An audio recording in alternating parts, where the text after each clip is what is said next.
Hi, I'm Max Brooks, and this episode of Max Brooks Breaks Down is part two of my conversation with disinformation expert Clint Watts. And in part one, he sort of broke down exactly what disinformation is, telling it apart from misinformation, and telling them both apart from what we call propaganda. As our conversation went on, we talked about division in this country. It's no secret, it's like all we talk about nowadays.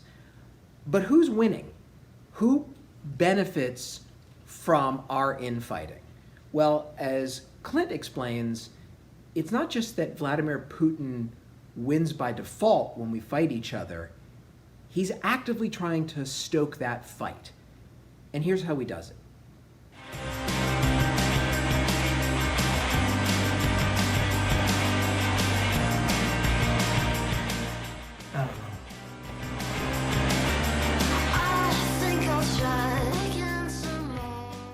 Can you talk just a little bit about the idea of Russian bots who sometimes go on websites and in comment sections and take both sides for the purpose of getting us to doubt things in our society that we used to believe in? That's right. So the best way to do reconnaissance on an audience is to pick any issue and get on both sides of the issue in terms of the banter back and forth. So if you went to Twitter, Facebook, anything from 2016, or if today you went to Telegram, by the way, Telegram is really the battlefield for Russia-Ukraine. It's the intermediate area that fulfills the role Twitter used to fulfill in politics. Get in both sides, because ultimately you may want to be there over the long haul, because particularly with elections, the parties tend to change and one side wins and the other. And so you want to pick, you might want to pick a candidate either way. Separately, when you start an argument in an information space, you start to engender allies. And there's usually two. One is fellow travelers, people that are ideologically sympathetic to whatever the trolls are essentially advancing. On the political left in the US, it would be anti-war and tech transparency and things like this. On the political right, it would be around cultural values, traditional values, maybe Christianity and guns. That was kind of the focus in 2016. But if they can get them fighting with each other over these issues, not only do they create this crack, they can then exploit that chasm to where they can do more than just figure out what your preferences are. They can bait you and incentivize you to do things in the physical world. So the best example, two great examples, I should say, from 2016 that are out there and you can read about are: one, they created an actual protest, pro and anti-Islam, in Texas without ever setting foot in Texas. They were in Russia, and they ranged both parties sort of getting angry at each other. And you just think about it, they could have gotten into a physical violent altercation. Separately, they convinced a man and a woman at a cheesecake factory to do a rally in Florida, dress up as Hillary Clinton, climb into a cage, and then film it, which they then amplified on social media. They never set foot in Florida. So if you can get the two poles fighting with each other to such a degree, that intensity, that anger, that competition, the political battle, the social battle, religious battle, whatever it is, it motivates you to do things as an agent for them in the physical world. And so I think that's what they really do next level, that the Russians sort of think about. Everything they do in the physical world, they amplify in the virtual world, and anything they do in the virtual world, they're trying to create in the physical world as well.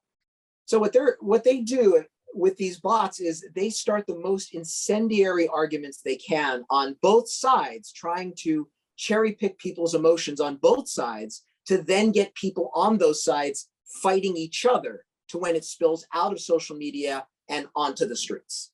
That's right. And not only to get the conflict going, but to attract other people's interest to the topic as well. This serves multiple purposes. One, it's physical engagement, getting people to talk back and forth, but also, as you know, if you just pick up your phone, a lot of times you'll pick up your phone, you'll be like, what's trending? And you'll see something trending and you'll be like, I clicked on it. I don't even know why it's trending, but now it's in your brain. Like you've suddenly inserted a comment or a context or a topic into someone's mind they maybe had not even considered before or didn't even know was relevant.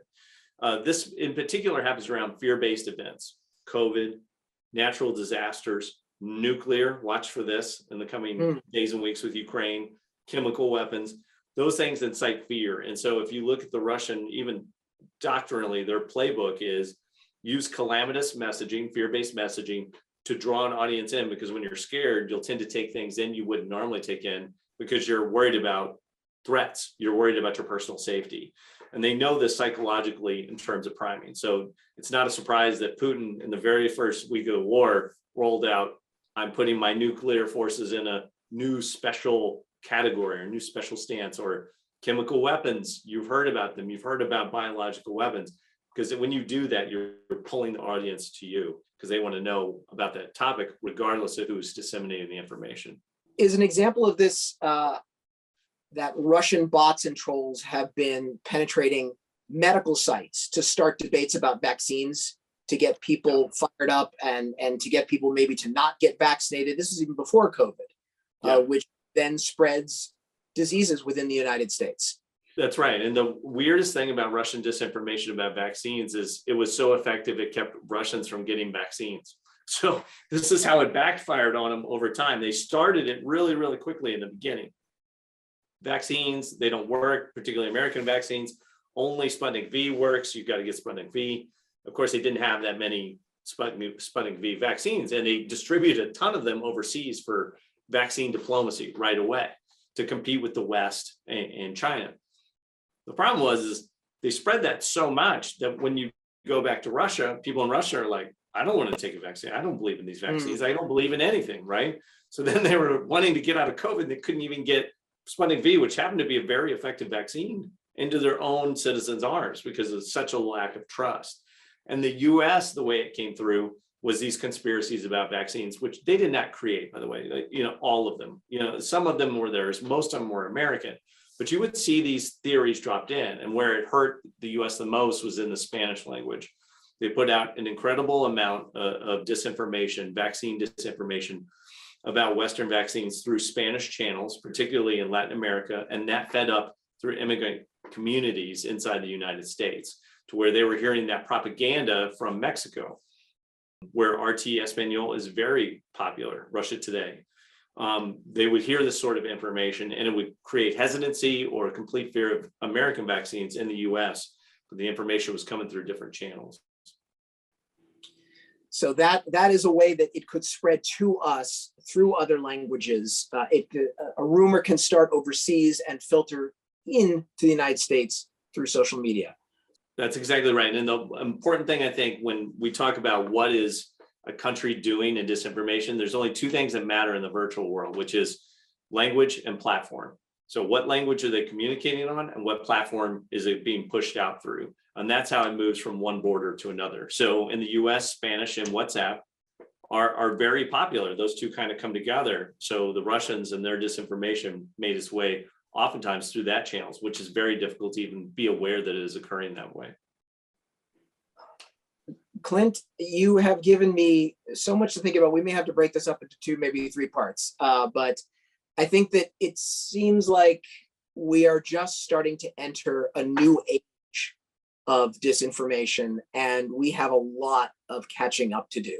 Thank you so much for helping to educate me, and hopefully we can educate other people on, as you said, how to read the nutrition label on the information coming into our brains. That's right. Thanks, Max. Thanks for having me. Thank you for watching, and don't forget to subscribe. And also don't forget to check all the information surrounding your media, the same way you check your nutrition labels on your food. And also, don't forget to check yourself when you think, God, I hate my fellow Americans so much. In fact, I hate them more than a bloodthirsty dictator around the world. Because if you feel that way, and if I feel that way, something's really, really wrong, and it's not just happening by accident.